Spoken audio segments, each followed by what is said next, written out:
दोस्तों, अगर आपने बेडरूम का इंटीरियर करवा रहे हैं और वहां पे कॉस्ट सेविंग करना चाहते हैं तो आज का वीडियो आपके लिए है। आज की वीडियो हमने कलेक्ट किए हैं ऐसे 7 प्रैक्टिकल आइडिया जिसके जरिए आप अपने बेडरूम का फर्नीचर के अंदर, इंटीरियर के अंदर काफी सारा पैसा अपना बचा सकते हो। तो आइए वीडियो को स्टार्ट करते हैं। पहला कॉस्ट सेविंग आइडिया है मेकिंग बेड विदाउट स्टोरेज। दोस्तों, आप बेडरूम के अंदर बेड को या तो स्टोरेज वाला बना सकते हो या विदाउट स्टोरेज बना सकते हो। स्टोरेज वाला मतलब या तो ड्रॉर्स प्लान कर दिए अपन ने, या फिर आपने बेड लिफ्टर प्लान कर दिया, या फिर अपन ने नॉर्मल हिंजेस करके बेड के अंदर स्टोरेज दे दिया। किसी भी तरीके से बनाओ, आपको अंदर कहीं ना कहीं बॉक्स तो बनाना ही पड़ेगा जिसके अंदर काफी सारा प्लाईवुड कंज्यूम होने वाला है। वहीं अगर आप बेड को विदाउट स्टोरेज प्लान करते हो तो ये पूरा बॉक्स बनाने का खर्चा हमारा बच जाता है। एक अमूमन बात करें तो आप सिर्फ इस ट्रिक को यूज करके अपने बेडरूम के अंदर 10 से 15,000 रुपए की कॉस्ट सेविंग कर पाओगे। अब आपके माइंड में क्वेश्चन आ सकता है कि इसका लुक कैसा आता है। तो दोस्तों, मैं आपको स्क्रीन के ऊपर कुछ बेहतरीन बेड विदाउट स्टोरेज वाले डिजाइन दिखा रहा हूँ। इनको आप देख सकते हैं। इनमें से कुछ इंस्पिरेशन अगर आपको अच्छा लग रहा है तो स्क्रीनशॉट लेके रख सकते हैं, ताकि आप अपने बेडरूम के अंदर सूटेबल थीम के अकॉर्डिंग, इंटीरियर के अकॉर्डिंग बेड का डिजाइन फाइनल कर पाएं। सेकंड नंबर पे हम बात करेंगे वार्डरोब कॉस्ट सेविंग आइडियाज के बारे में। दोस्तों, बेडरूम के अंदर वार्डरोब जो है सबसे कॉस्टली फर्नीचर है। अगर यहाँ पे हमने पैसा बचा लिया तो हमारा काफी सारा पैसा बचने वाला है। दोस्तों, वार्डरोब के अंदर कॉस्ट सेव करने के 2-3 आइडियाज हैं। पहला आइडिया ये कि आप उतनी ही बड़ी साइज की वार्डरोब बनाएं जितनी आपकी रिक्वायरमेंट है। मतलब आप देख लें कि आपका बेडरूम जो है वो किसके लिए प्लान कर रहे हैं। मास्टर बेडरूम है, ये कपल के लिए प्लान कर रहे हैं, या फिर आप टीनेज के लिए प्लान कर रहे हैं, या फिर आप गेस्ट बेडरूम प्लान कर रहे हैं। अपनी जो रिक्वायरमेंट है उस रूम की, उसके अकॉर्डिंग वार्डरोब की साइज डिसाइड करें। जैसे कि अगर आप गेस्ट बेडरूम बना रहे हैं तो आप स्मॉल साइज का वार्डरोब भी प्लान कर सकते हैं। अगर आप मास्टर बेडरूम बना रहे हैं तो आपको wall to wall wardrobe plan करना चाहिए। तो सबसे पहले साइज को ऑप्टिमाइज करके अपनी कॉस्ट बचा सकते हो, क्योंकि जितनी कम साइज की वार्डरोब आप बनाओगे उतना ही आपका पैनल कंजम्पशन कम होगा, उतना ही आपका वार्डरोब का कॉस्ट कम बैठेगा। वार्डरोब में कॉस्ट सेव करने के लिए आप ओपनेबल वार्डरोब्स को प्रेफरेंस दें कंपेयर टू स्लाइडिंग वार्डरोब। दोस्तों, स्लाइडर जो फिटिंग आती है वो कंपेयर टू ओपनेबल वार्डरोब थोड़ी महंगी पड़ती है।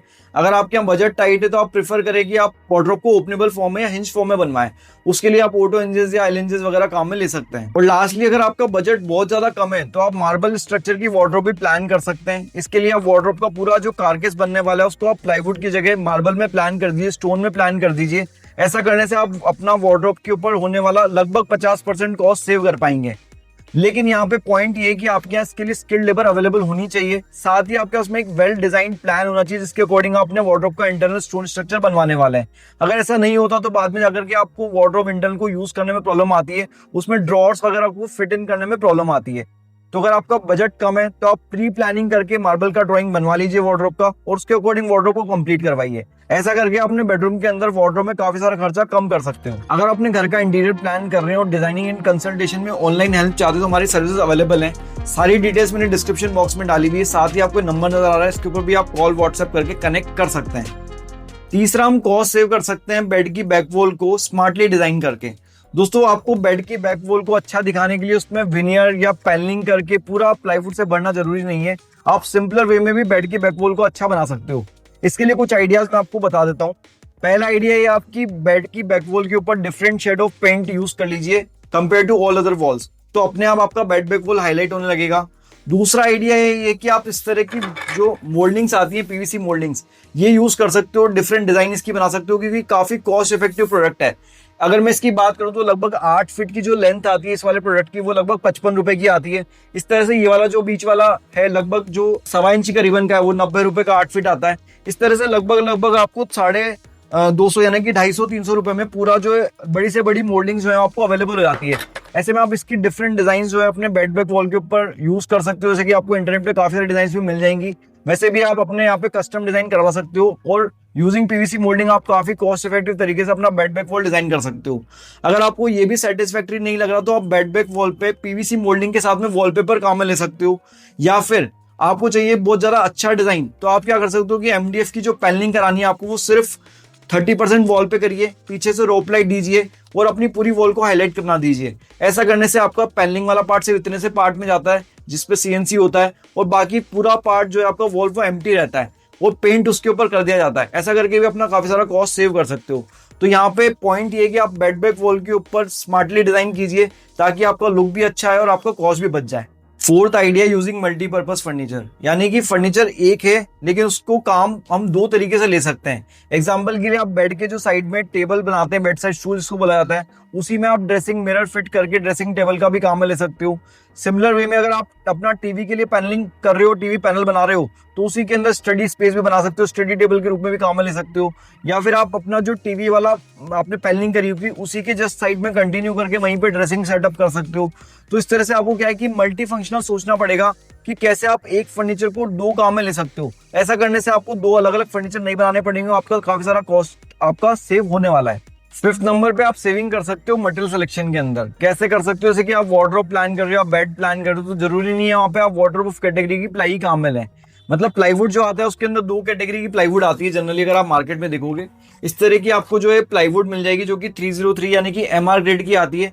एक हमारी वाटरप्रूफ ग्रेड की प्लाईवुड भी आती है दोस्तों। हालांकि अभी आजकल जो है मैं आपको जानकारी के लिए बता दूं 303 जो आईएस ग्रेड है वही रह गई है। 710 को जो है गवर्नमेंट ने डिस्क्वालीफाई कर दिया। अब आईएस 710 जो बहुत हाई कैटेगरी में चली गई, जो कि रेजिडेंशियल पर्पस के फर्नीचर के लिए काम नहीं आने वाला। अब आपको 303 के अंदर ही बीडब्ल्यूपी और एमआर ग्रेड की प्लाई मिलने वाली है, लेकिन उसके अंदर कॉस्ट डिफरेंस अभी भी रहने वाला है। तो आप क्या कर सकते हो कि अपना वार्डरोब प्लान करना है, बेड प्लान करना है, जहाँ पे आपको वाटरप्रूफ प्लाई की कोई आवश्यकता ही नहीं है, तो वहाँ पे आप वाटरप्रूफ प्लाई यूज ना करें। वहाँ पे सिंपल जो मॉइस्चर रेजिस्टेंट प्लाई आती है उसको काम में लें, क्योंकि उसका कॉस्ट जो है वो 10 से 15 रुपए स्क्वायर फीट कम आता है, तो उससे आपका काम होने वाला है। वहाँ पे आपका लगभग पूरे बेडरूम के अंदर 10 से 15 हजार रुपए बचने वाले हैं। दूसरा, आप जो माइका काम में लेते हैं, इस तरह की माइका जो हमारी रहती है, तो माइका के अंदर क्या होता है, डिफरेंट फिनिशेस आती हैं। तो बेडरूम के अंदर मैं प्रेफरेंस देता हूं कि आप सुएट फिनिश की या मैट फिनिश की माइका यूज करें। कहीं पे हल्का फुल्का ग्लॉस यूज कर सकते हैं, बाकी आप अगर सुएट फिनिश यूज करेंगे तो काम चलने वाला है। वहां पे आपको टेक्सचर फिनिश की आवश्यकता नहीं, जो कि महंगा प्रोडक्ट आता है। या फिर आप एक्रेलिक शीट या फिर इस तरह के जो लग्जरी हाई एंड प्रोडक्ट आते हैं उनको अवॉइड कर सकते हैं, उससे भी आपका कॉस्ट बचने वाला है। तीसरा, हार्डवेयर सिलेक्शन में आप कॉस्ट बचा सकते हो। जैसे कि मैं प्रेफर करता हूं कि आप इस तरह के ऑटो इंजेस को अवॉइड करें अपनी वार्डरोब के अंदर या कहीं भी कैबिनेट के अंदर। इस तरह के एल इंजेस काम में लें, ज्यादा ड्यूरेबल भी रहेंगे, ज्यादा मजबूत भी रहेंगे और आपका कॉस्ट भी कम लगेगा, क्योंकि इसका कॉस्ट लगभग इससे 2.5 से 3 गुना आता है। तो ऐसा करके आप राइट मटेरियल सिलेक्शन करके भी अपना काफी सारा कॉस्ट बचा सकते हो। मैं इसके बारे में सेपरेट वीडियो बना सकता हूँ मटेरियल के बारे में, क्योंकि मटेरियल एक बहुत वास्ट टॉपिक है। अभी मैं इसको सिर्फ बेसिकली कवर कर रहा हूँ ताकि आपको एक हिंट मिल पाए। नेक्स्ट, आप कॉस्ट सेव कर सकते हो लाइटिंग विदाउट फॉल सीलिंग करके, यानी कि आप फॉल सीलिंग के ऊपर अपना एक्सपेंस बचा सकते हो। पीओपी की या जिप्सम बोर्ड की सीलिंग को अवॉइड कीजिए, उसकी जगह आप डायरेक्ट सीलिंग के ऊपर लाइट्स प्लान कर सकते हो। आपकी जो ओरिजिनल सीलिंग है उसके ऊपर आप चाहें तो सरफेस पैनल काम में ले लें, या फिर सरफेस प्रोफाइल लाइट आती है वो काम में ले लें, या इस तरह की सिलेंड्रिकल लाइट्स आती है काम में ले सकते हैं, या फिर ट्रैक लाइट्स काम में ले सकते हैं, या फिर an number of varieties of light आपको मिल जाएगी जिसको आप डायरेक्टली सरफेस के ऊपर लगा सकते हो, मतलब डायरेक्ट ओरिजिनल सीलिंग पे प्लान कर सकते हो।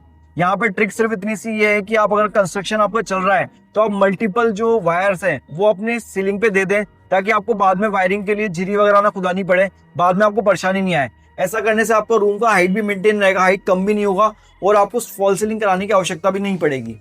Seventh idea, use minimalist interior theme. दोस्तों, बेडरूम इंटीरियर के अंदर आप modern approach, traditional approach, minimalist approach, ऐसे काफी सारे इंटीरियर स्टाइल होते हैं। अगर आप मिनिमलिस्ट थीम को चुनते हो तो वहां पे ये माना जाता है कि आपको मिनिमम कलर्स काम में लेने हैं, जितना जरूरी उतना ही फर्नीचर बनवाना है, क्लियर लाइंस वाला फर्नीचर बनवाना है, कहीं पे भी ग्रूव्स या फिर कहीं पे भी कर्व्स हमें नहीं देने। ऐसा करते हैं तो हम ऑटोमेटिकली आपका जो लेबर कॉस्ट और मटेरियल कॉस्ट कम जाने वाला है। तो अपने बेडरूम इंटीरियर को मिनिमलिस्ट थीम में प्लान करके भी अपना कॉस्ट बचा सकते हो। ऐसा करने के लिए सिंपली आपको अपने डिजाइनर को बोलना है कि मेरे को मिनिमलिस्ट थीम में बेडरूम डिजाइन करके दो। वो डिजाइन जो होगा वो आपको ऑटोमेटिकली कॉस्ट सेव करेगा। दोस्तों, बेडरूम इंटीरियर के अंदर कॉस्ट सेव करने के कुछ आइडियाज तो हमने जान लिए। अगर आप बेडरूम इंटीरियर को और भी गहराई से समझना चाहते हो तो ये वाली प्लेलिस्ट आपको काफी पसंद आने वाली है। अगर आपने घर का इंटीरियर करवा रहे हैं और लेटेस्ट इंटीरियर प्रोडक्ट के बारे में जानकारी चाहते हैं तो ये प्लेलिस्ट आपको काफी पसंद आएगी। आज का वीडियो आपको कैसा लगा मेरे को कमेंट करके बताइएगा। वीडियो पूरा देखा उसके लिए बहुत बहुत धन्यवाद।